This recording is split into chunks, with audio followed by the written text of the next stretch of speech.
Hello guys, welcome to the RS blog है। यो छोटो ब्लगमा स्वागत छ।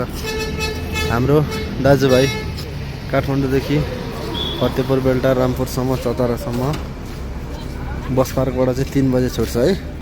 चितवनको बाटो हुँदै मुगलिन नारायणघाट हेटौँडा पत्लैया अनि लालमन्दी बर्दिवास ढल्केवर लाहान मिर्चया हैन हुँदै कञ्चनपुरबाट भित्र।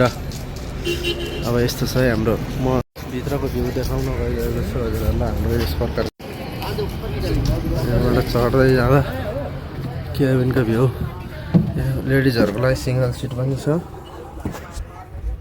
सिटहरू चाहिँ हाम्रो जम्मा 36 सिट छ तल, त्यही भएर घोडाहरू ठोक्किने समस्या छैन अनि फराकिलो छ है।